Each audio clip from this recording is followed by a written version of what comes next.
Zach Hyman has spoken out and revealed the shocking truth behind the reason he left the Toronto Maple Leafs to join the Edmonton Oilers in free agency, and he is having an unbelievable season, a career year for him, and he revealed a pretty shocking truth. So I'm going to break that down in this episode of Leafs Digest, as well as Samsonov. He got injured in yesterday's game with a major update on his front, so stay tuned for all that. But before we do, a quick reminder, hit the subscribe button. We are on the road to 6,000 subscribers.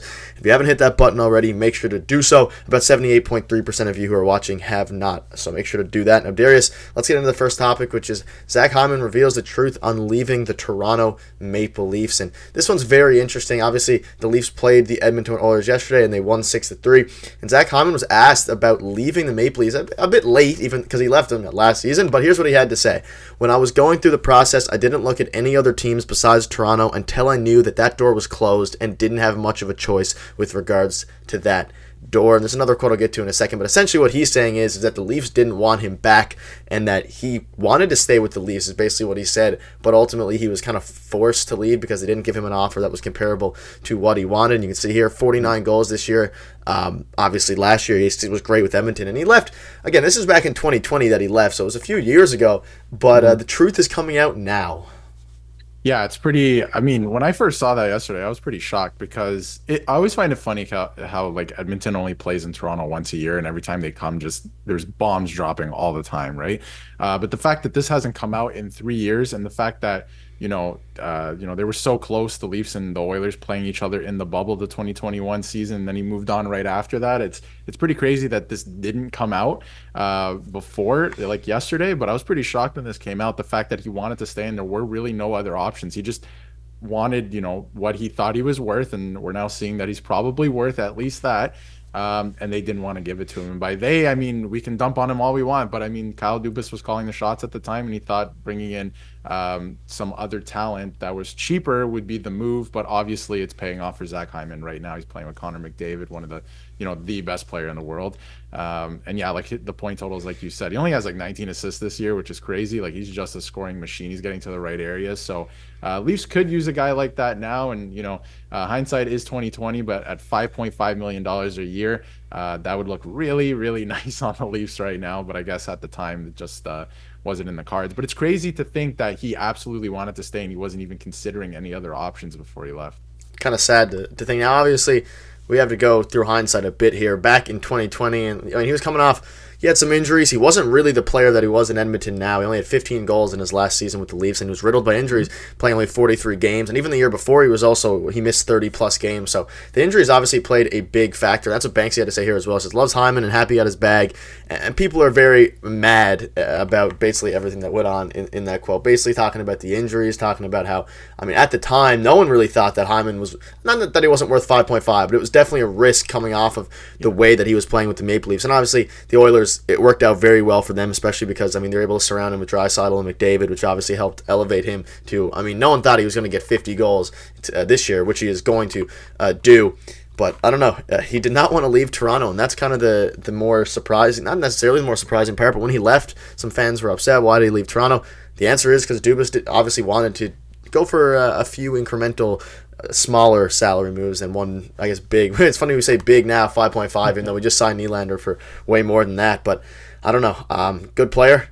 Is it inflated a little bit, the goals? Maybe, because of the power play, but that's I'm not going to hate on Hyman today. He wanted to be a Maple Leaf for life is what it seemed like. I think he also said that in one of his quotes.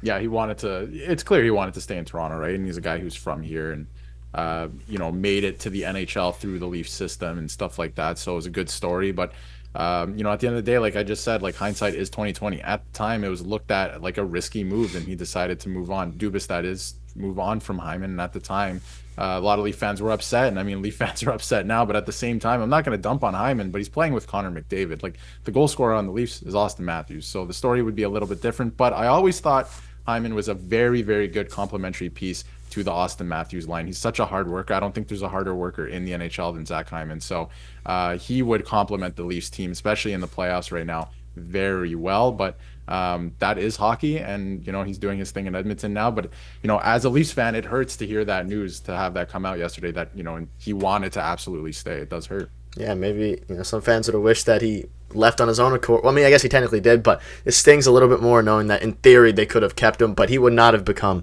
the goal scorer that he is I don't think, with us and Matthews there and with the less supporting cast. But let's get into the second topic now, which is a Samsonov update. And we also had Keith before the game kind of reveal the plans with Joseph Wall and Ilya Samsonov going forward. So we'll start with that. And this was before yesterday's game. A reporter asked him about how he was going to handle the two goalies for the rest of the season. He said they would play about the same, whether it's alternating or two here or two there. As I've looked at it and tried to map it out, I don't see it going differently than that. And then Samsonov got injured, as you covered in yesterday's game.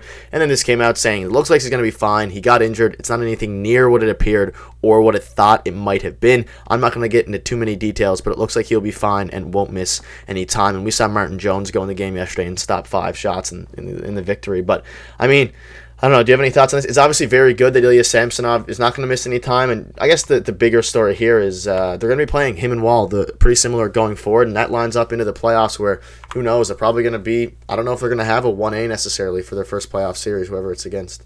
It's going to be interesting to keep an eye on because what they're doing with their goalies, and I'll get to it in a second, is very interesting, especially like in today's game. But to go back to Samsonov, he probably just tweaked something. It did look a lot worse in the moment. Like I was like, wow, this guy is done for the year, just the way he was, he reacted on that play.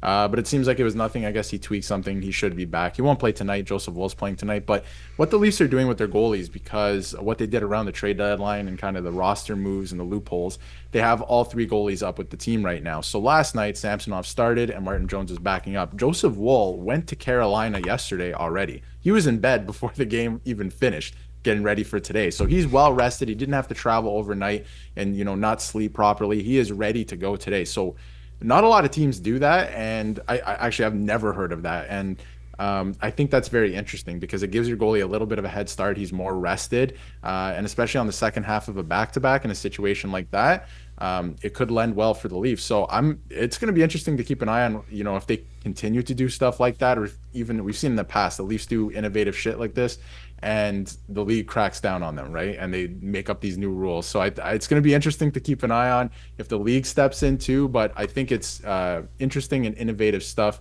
that the Leafs are introducing, and I don't hate it. Like Joseph Woll is going to have every opportunity to play a really good game today, and I'm excited to watch them play. So we'll see what they do down the stretch. I still think Samsonov, if healthy, will be the number one, but Joseph Woll, he's there. He is there. Yeah, I was going to ask you which one. I mean, given this, would you start in the games? But I guess it kind of just depends on, how they're playing in the very moment. If one of these guys ends up being hot to end the season, I suspect that they'd start game 1 and then just go from there. But I don't think it'll be a situation where there's one goalie set for the rest of the series, like we usually see in these playoff series. But do you have one you said it's Ilya Samsonov, so you lean Ilya Samsonov over Joseph Wall based on what you've seen? If you asked me earlier in the season, it's Joseph Wall, but since then Ilya Samsonov's the hot hand. You have to go with Samsonov. Now, the goalie situation is going to continue to be very fluid. We don't know what's going to happen, and anything could happen. Like last night, Samsonov, it could be a completely different story right now, right? So we'll keep an eye on it. But if you ask me, if I was the coach, Samsonov's going game 1 for sure, and I would continue to ride him and just as long as he's healthy. As long as he is healthy, he would be the starter for me game 1 going into the playoffs. Yeah, I agree. And let us know what your thoughts are on that, as well as the Zach Hyman comments. A bit of an interesting one. It was a great game yesterday, and hopefully they can win again tonight. Thank you guys for watching. We'll see you tomorrow. Later today, actually.